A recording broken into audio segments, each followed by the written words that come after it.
It's Mental Illness Awareness Week, and on this week's local show, we take you inside the largest mental hospital in the state of Kansas, or that's how officials at the Johnson County Jail now view themselves. Plus, we go inside Crittenton. The Lee Summit Child Psychiatric Facility has a waiting list for beds and is now seeing children as young as 3 being hospitalized for depression. Also meet the man who has it all: the looks, the big house, the dream job, or does he? How Kansas City Royals broadcaster Ryan Lefevre almost lost it all because of his ongoing battle with depression. He speaks with guest host Kathleen Layton. And should the mentally ill be allowed to vote? Why, that question is on the Kansas ballot in this fall's election. Stay with us for the local show. Generous support for the local show on KCPT has been provided by Sprint, the Kaufman Foundation, Fred and Lou Hardwig, the Francis Family Foundation, the Toy and Miniature Museum of Kansas City, and the Muriel McBrien Kaufman Foundation.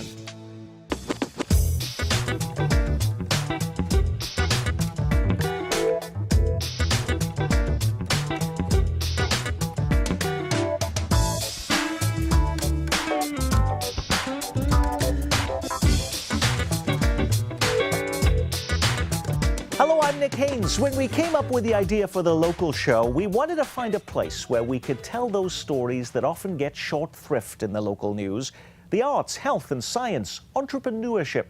One area that has nagged at us for a while is mental health. It seems that every week there's a new headline in the news. Kansas State mental hospitals forced to close doors to new admissions due to overcrowded facilities.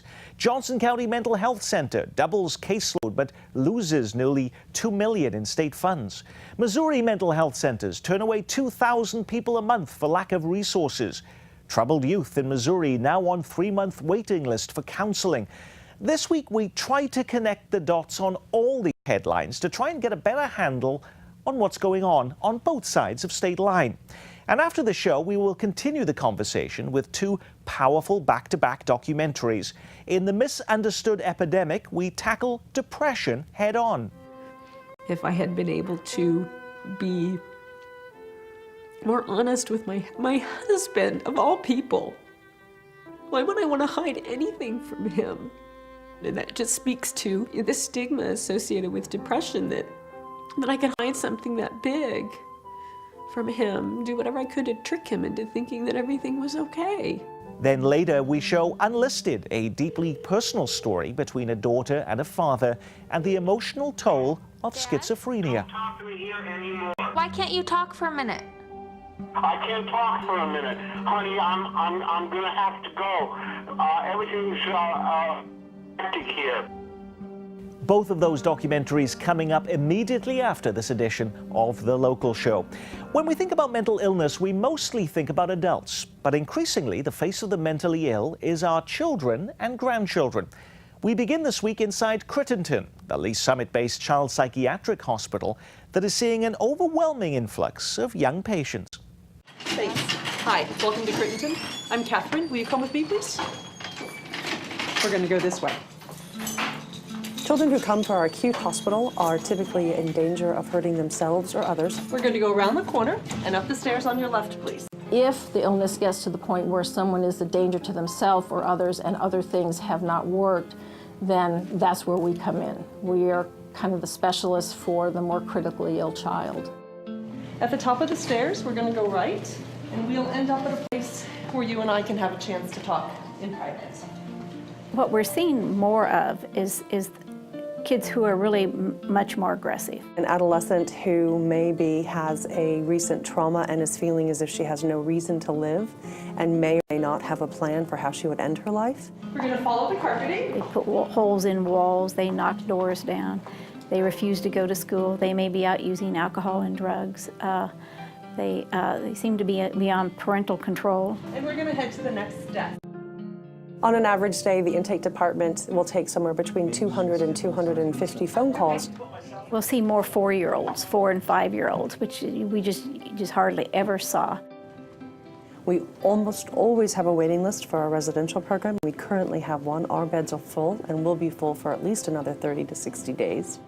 Last evening, we turned away a total of 6 youth who met the criteria for hospital, but we could not provide service because we didn't have enough capacity or bed space to provide care. When we get to the desk, we'll head to the right. I don't know the numbers, but it's like, whoa, you know, these kids are really, have really been hurt, and they're very sick. Hi, come on in. Welcome to Unit 10. This is the unit that we have for our patients that are 12 and under, between 12 and 4, come here, and we have our walls painted, try to make it as comfortable as possible. If I could, I'll show you one of the rooms. Most of the rooms here are single beds, have a closet, desk. They can decorate their walls with some art. If they do coloring or drawing, we let them decorate they may put up pictures of families. But this is Unit 10 for Crittenton. Well, I was thinking, when you were here before, we talked about coping skills. Yeah. Do you remember any of them? Pushing on a wall, take deep breaths, go to my room, go somewhere where there's nobody else. Okay. Well, I've had a few blow-ups at school before. Okay. Because everybody was picking on me, making fun of me, so the kid smacked my hand for trying to throw out the water, and I told him to touch me again, and he does, so I kick him. And I left a bruise on his leg. Oh, I'm sorry to hear that. Yeah, I got in trouble from the teacher. Our son, Jacob, first came to Crittenton when he was 7 years old. He was not able to attend school every day. He was being called. We were called to come get him. He was out of control. He was very unpredictable. You never knew what was going to happen next. He could be wanting to hunt a salamander. You couldn't find one with him. Next thing you know, he was running off, mad, angry. He was a danger to himself and to others. So we made the drive down here. We live approximately 135 miles north of here. That gives you a lot of time to think about the situation and what is going on. It's a long drive. I had no idea what to expect. What did you think it was going to be like? A dungeon, dark, gloomy. I mean, pretty much what you see on TV for the mental institutions. Yeah, it's an illness that you can't see or diagnose like cancer. So it's hard to find what it is. And then if you do find it and talk about it, nobody understands what it is. A lot of people think that it's maybe an excuse for odd behavior. You got it. And so that teaches us to do it nice and... slowly. Yes, sir. Let me see if you remember the nice deep breaths. Well, they told us that he would be back in, I believe, 3 to 5 days, and they would have him diagnosed or let us know if it was a parenting problem. And that was that was kind of spooky. And we come back 3 to 5 days later, and they said Jacob is the real deal, and he needs to spend more time here. You know, they're not bad parents, they're good parents, and lots of times you can parent and be the best parent in the world, but bad things still happen with your children, and you have no control over that. And so the goal is to manage it. If your child had a heart attack, you wouldn't be debating with the physician whether or not they needed a medicine, or if they had a life-threatening illness like cancer, you wouldn't be debating over the chemotherapy. And so we try to help them understand that the mental illnesses are really life-threatening. Life is so much less stressful. It's easier on the family, it's easier on school. After you just figure out what the problem is, a lot less stress. If the illness is not treated, they lose their youth, they lose their education, they lose peer relationships, they lose self-esteem, and then the rest of their life is affected by that. And of course, if you enter your teen years or your adult years with all that loss, and you're way behind your peers, then we'll have a much higher rate of people being unable to support themselves in life, or suicide or homicide. You know, if you go to the jails, those are a lot of people who never got the right mental health treatment, is how we see it. And joining us on the local show now is Stuart Monroe, Chair of Psychiatry at UMKC, and Guyla Stidman, who heads the Kansas City chapter of NAMI, the National Alliance on Mental Illness. We just saw 4 years old and suffering from depression. How can that be, Guyla? We're seeing more and more children that are being diagnosed because the awareness of mental illness is getting out there. I think that it has always been the case that children that are 4 suffer from depression. People didn't know what it was. Dr. Monroe, we spoke to the CEO of Crittenton off tape, talking about even a 3-year-old who was there, who was trying to take their own life by trying to hang themselves from the hinge at the back of the door. How can a 3-year-old be contemplating suicide? It seems remarkable and overwhelming, but in fact, I agree with Guyla. I think that there has always been that overwhelming depression as a human condition, even in very young. But I think the awareness is what has changed. But how about the resources, though, to deal with it, even if it is the same prevalence? I did notice from an article here from the Kansas City Star, for instance, in the state of Missouri, used to consume mental health services 10% of the state budget. Now it's down to 6%. Well, that's the sad counterpoint, is that at the same time that more people are presenting for treatment, there is less treatment available. What are the consequences of that? Only the sickest of the sick get treatment now. And unfortunately, those that can afford insurance. It's getting more and more difficult. We're having people in law enforcement become our first responders to mental health rather than going to the hospital. They're calling 911. The doors on our public mental health systems are closing. People are out on the street. The only way they're getting treatment is if they go to jail. But even when people get treatment, are we really making any inroads in actually curing people? People will remember the story of Casey Bressick. This is the student at Penn Valley Community College that slashes the throat of the Dean of Instruction just recently there, thinking that was the governor of Missouri. We then find out he has a history of mental illness, has been in 4 different mental institutions. So even when we are treating people, it doesn't mean we're curing people. That's right. And unfortunately, our field has not come up with cures. We have slowly developed approaches, both talking therapies and medications that help somewhat. But we are far from curing any of the conditions that we deal with. There was a provocative front cover of Newsweek magazine that came out. Antidepressants don't work. They looked at tons of studies that say they basically have the same effect as placebos, and yet we're spending $9 billion a year on these. Well, I would disagree with the conclusion. I do believe that the studies, if you look at them carefully, do show some benefit over placebo, but I think there's a real danger in promising too much with a pill as well.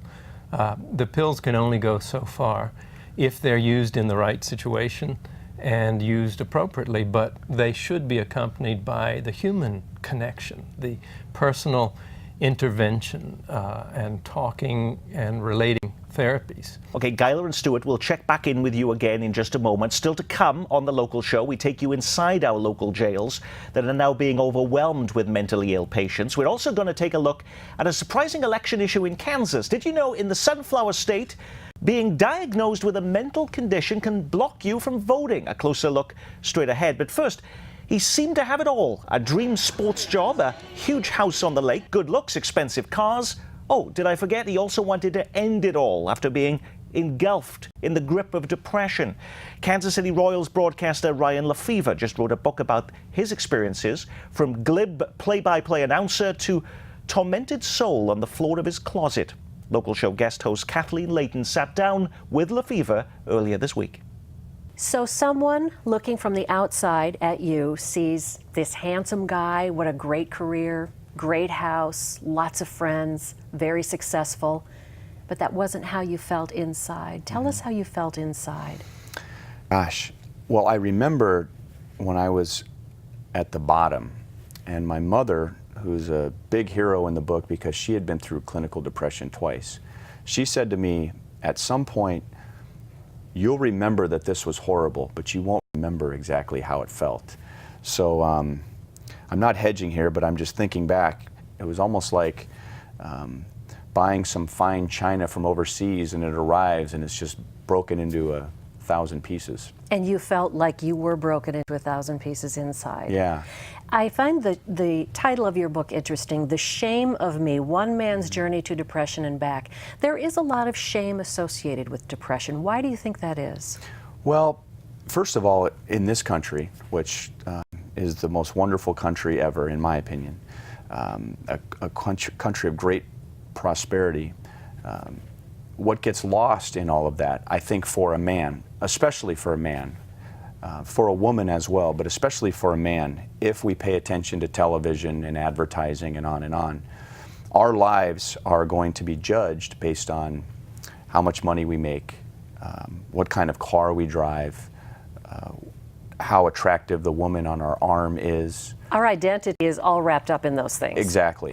There is not much discussion about who we are and who we were designed to be, and if we're faith-minded, you know, who God designed us to be. Why are we on this planet? What is our purpose?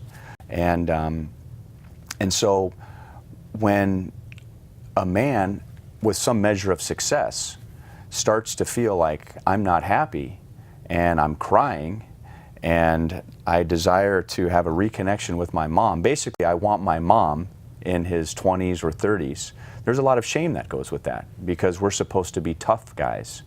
And so we disguise our feelings and we work harder and we try and make more money.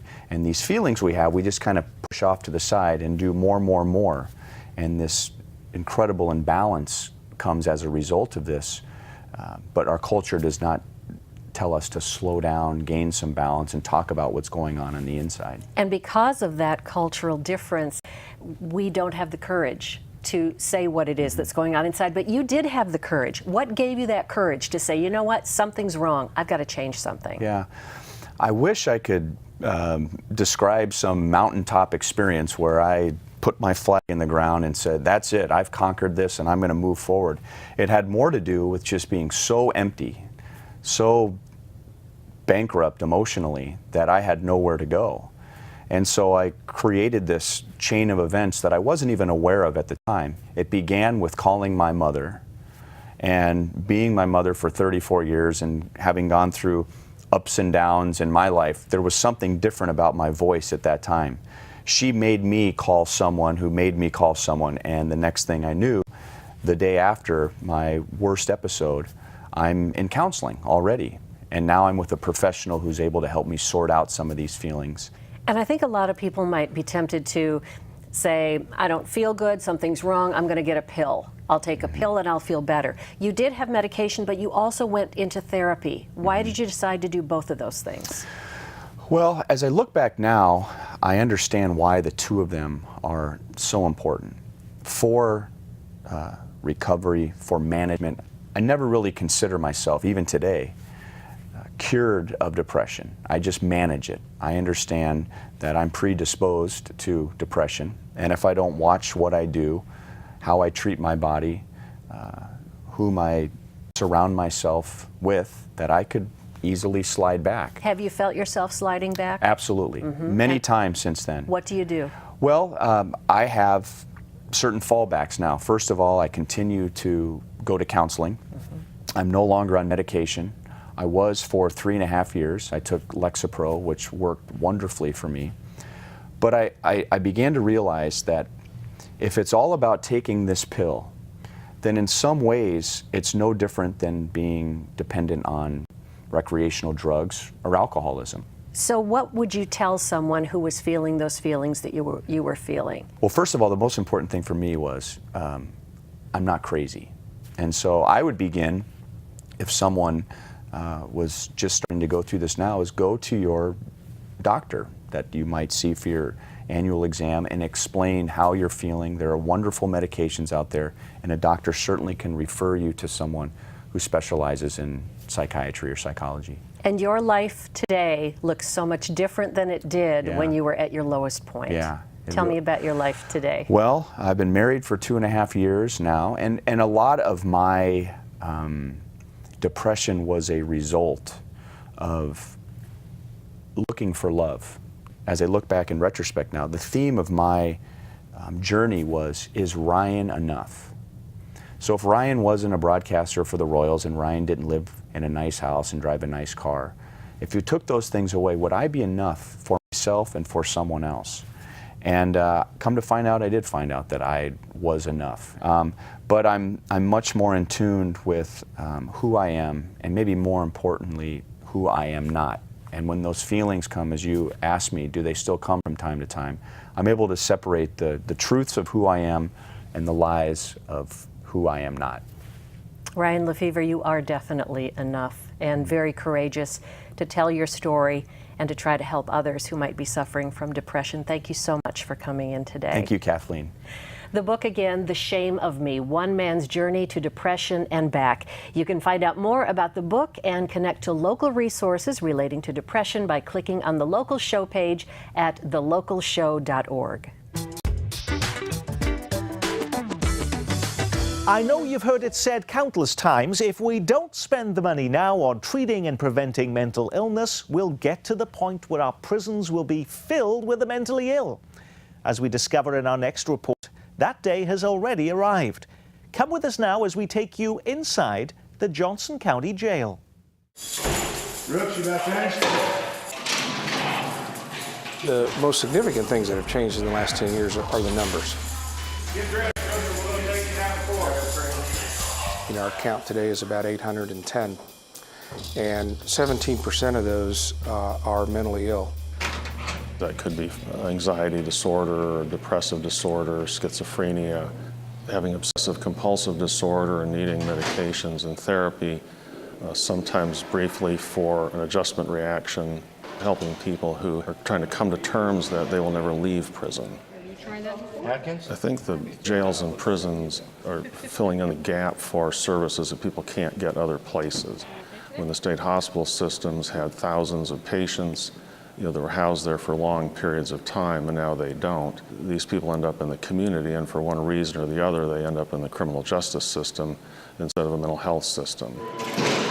We run the largest mental hospital in the state of Kansas. The downtrodden, the homeless, those that suffer from not only mental illness but substance abuse, and they kind of run parallels, if not run together. They do tend to become involved in the criminal justice system, if for nothing else, because of their behavior.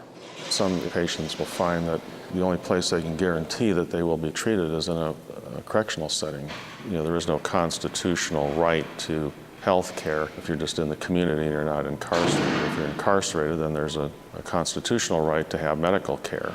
As a matter of fact, I've had family members tell us that, you know, I hate to see them in jail, but when they're in jail, we know that they're safe, and they are. We know that they'll be treated appropriately, and they are.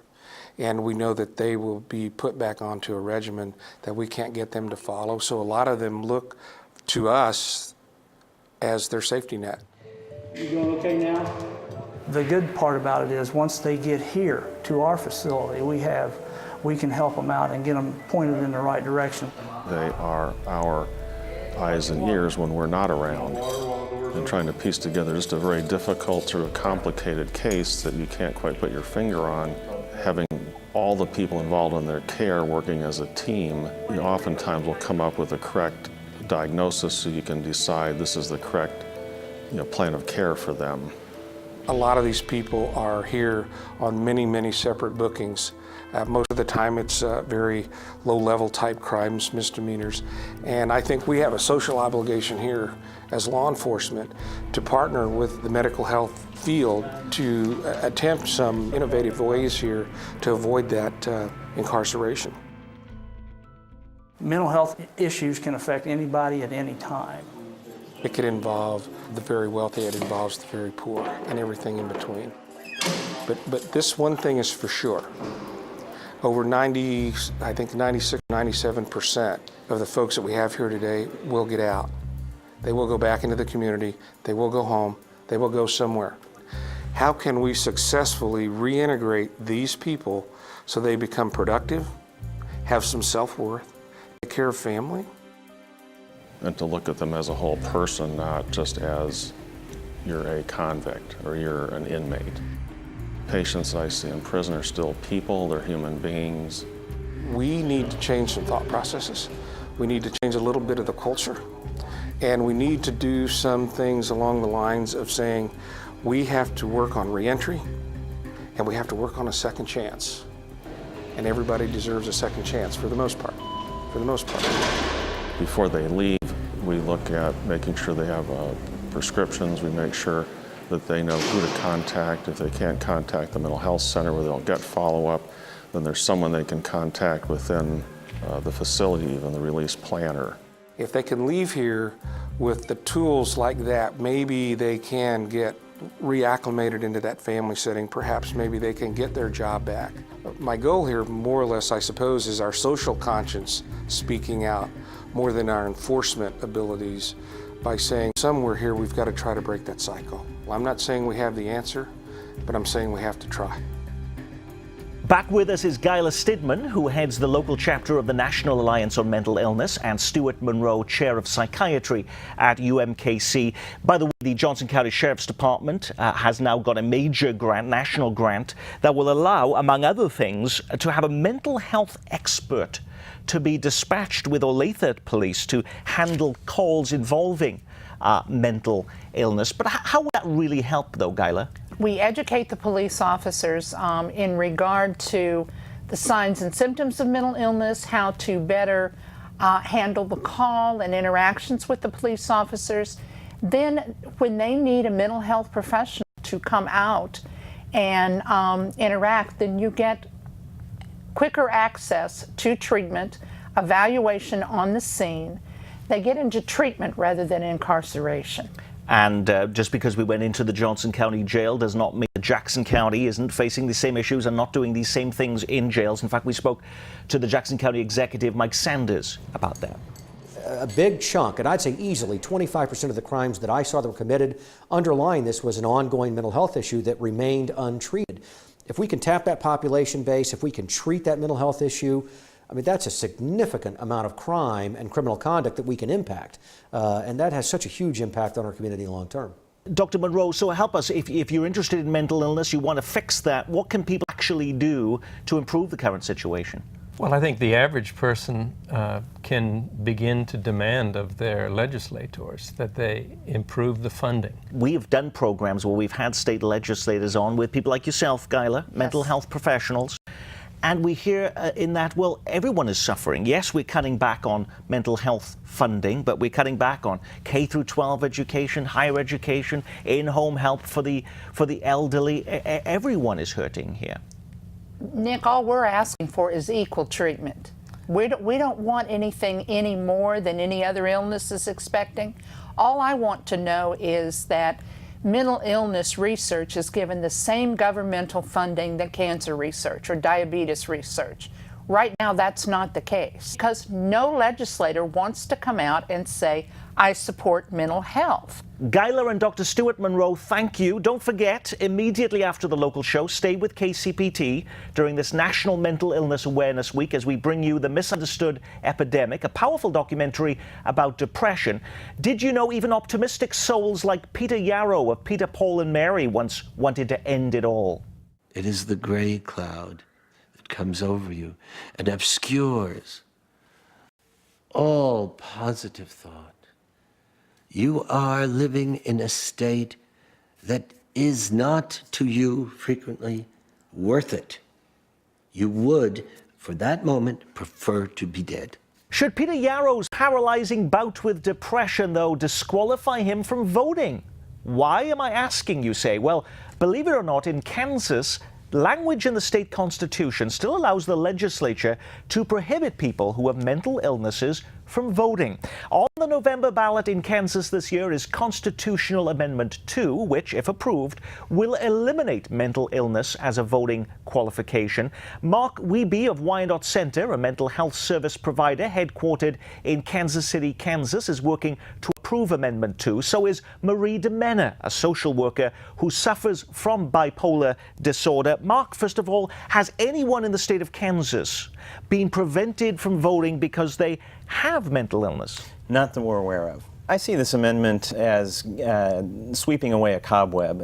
The issue came to our attention, the attention of people in the mental health community, about a year and a half ago. And when they found out about it, they were perplexed, outraged, frustrated that there was this stigma embedded in our Constitution. And right now, I think it's just what this amendment is about is sweeping that cobweb away. So if no one has been blocked from voting because of a mental illness, why do we need this constitutional amendment at all, Marie? Well, it's the principle. You know, I'm someone that believes in symbols, and this is, you know, insult to people with mental illness to say that people with mental illness can be prevented from voting when 1 in 5 Americans, I think is the statistic, have a mental illness. We always like on any ballot issue to look at where are the opponents. I did happen to notice that in the Kansas governor's race, Sam Brownback, the Republican, Tom Holland, the Democrat, both supporting this amendment. And even when it was placed on the ballot to get the votes in the Senate, only one senator opposed it, and that was Karen Brownlee of Olathe, who said, why do we need to fix something that's not broken? First of all, most importantly, it's not a partisan issue. It's a very much nonpartisan. We don't see or sense very much, if any, controversy around it at all that we're aware of. And you've not been experiencing any picketers outside your office or anything? No. Because you're supporting this measure, Marie? No. Mark and Marie, thank you for being with us on The Local Show. You can find more information about Constitutional Amendment 2 in Kansas on the Local Show page. That's where we've also pulled together all the information you need on support groups, mental health counseling, and other mental health services in the metro. And if you don't have internet access, these numbers on your screen are hotlines where you can find a listening ear and access to resources. If you need help, we encourage you to call. That's it for The Local Show. Next on KCPT, the misunderstood epidemic, depression. I'm Nick Haines. Good night.